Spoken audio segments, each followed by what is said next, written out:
బాలీవుడ్ బాద్‌షా కొడుకు 'ఆర్యన్ ఖాన్' విచిత్రంగా హీరోగా అరంగేట్రం చేయకుండా, ఒక దర్శకుడిగా 'ద బ్యాడ్ ఆఫ్ బాలీవుడ్' అనే వెబ్ సిరీస్‌తో మన ముందుకు వచ్చాడు. మరి ఈ సీరీస్ రివ్యూ తెలుసుకునే ముందుగా మన ఛానల్‌ని లైక్, షేర్, సబ్‌స్క్రైబ్‌తో పాటు కామెంట్ కూడా చేస్తారని ఆశిస్తున్నాను. రీసెంట్‌గా నెట్‌ఫ్లిక్స్‌లో రిలీజ్ అయిన ఈ సీరీస్‌లోని సీజన్ 1లో 7 ఎపిసోడ్స్ ఉన్నాయి. తెలుగులో కూడా అవైలబుల్‌లో ఉంది. కథ విషయానికొస్తే ఢిల్లీకి చెందిన మిడిల్ క్లాస్ కుర్రాడు ఆస్మాన్ సింగ్ హీరోగా ప్రయత్నాలు చేస్తుంటాడు. అతని మొదటి సినిమా 'రివాల్వర్' బ్లాక్ బస్టర్ అవుతుంది. దాంతో తన తదుపరి మూవీ 'కరణ్ జోహార్'కు డేట్స్ ఇస్తాడు. అందులో హీరోయిన్‌గా బాలీవుడ్‌లో ప్రముఖ హీరో అయిన అజయ్ తల్వార్ కూతురు హీరోయిన్‌గా ఇంట్రడ్యూస్ చేయబోతున్నట్లు వార్తలు రావడంతో ఆ ప్రాజెక్టును ఎలాగైనా ఆపాలని అజయ్ తల్వార్ ప్రయత్నాలు చేస్తుంటాడు.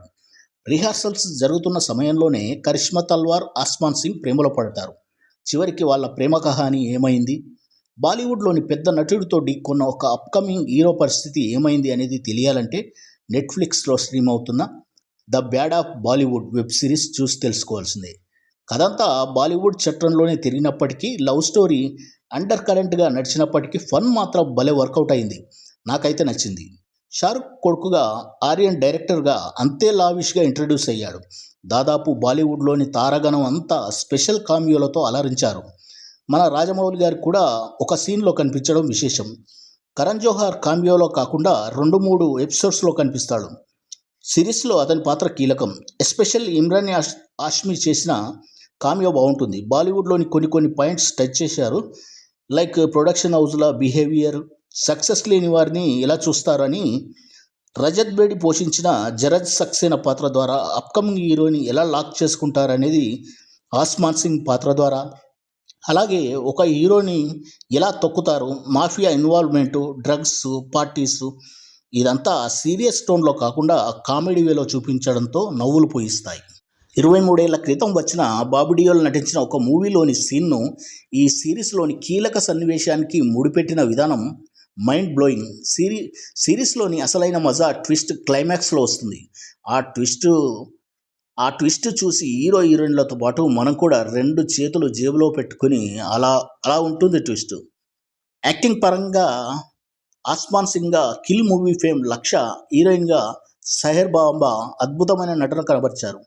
హీరో ఫ్రెండ్‌గా కీలక పాత్రలో రాఘవ జుల్యాల్ అదరగొట్టేశాడు. 'కిల్' మూవీలో విలన్‌గా మెప్పించిన తను ఈ మూవీలో అద్యంతం కామెడీ పంచాడు. తన సెటైర్లతో టెక్నికల్‌గా ఆర్యన్ ఖాన్ తన ఓన్ ప్రొడక్షన్ 'రెడ్ చిల్లీస్' నిర్మాణ విలువలు రిచ్‌గా ఉన్నాయి. షారూఖ్, సల్మాన్, అమీర్ ఖాన్‌లతో పాటు బాలీవుడ్‌లోని సింహభాగం ఆర్టిస్టులంతా కనిపించడంతో ఒక భారీ సినిమాకు ఏమాత్రం తీసిపోని స్థాయిలో ఉంది. మ్యూజిక్ కూడా బావుంది.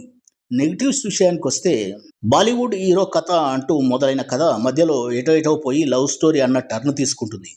నెట్‌ఫ్లిక్స్ తెలుగు డబ్బింగ్ సరిగ్గా కుదరలేదు. లిప్ సింక్ మ్యాచ్ కాలేదు. ముఖ్యంగా ఎపిసోడ్ 2లో మరీ ఘోరంగా ఉంది. సోషల్ మీడియాలో ఈ ఈ సీరీస్ పేరు 'ద బ్యాడ్ ఆఫ్ బాలీవుడ్' అని పేరొందినప్పటికీ దీనికి అసలైన పేరు సిరీస్‌లోనే రివీల్ అవుతుంది. అదేంటో తెలిస్తే కామెంట్ చేయండి. ఓవరాల్‌గా ఫ్యామిలీతో కలిసి చూడొచ్చు. పదే వాడే ఇంగ్లీష్ పదం మిడిల్ ఫింగర్ చూపించి చెప్పడం, బాబీ డియోల్ కొడుకు చేసే ఒక క్రేజీ పని మినహాయిస్తే ఫుల్‌గా ఎంటర్‌టైన్ చేస్తుంది. చివరలో సీజన్ 2కి అర్షద్ వర్షి పోషించిన గఫూర్ పాత్రతో లీడిచ్చి వదిలారు. ఇదొక క్రేజీ గమ్మత్తైన మాఫియా డాన్ పాత్ర.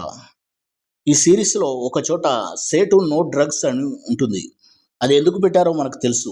ఓవరాల్‌గా ఈ వెబ్ సిరీస్‌కు నా పరంగా నేను ఇచ్చే రేటింగ్ 3/2/5. ఇది కేవలం నా వ్యక్తిగత అభిప్రాయం మాత్రమే. మరొక రివ్యూతో మళ్ళీ కలుద్దాం. జై హింద్.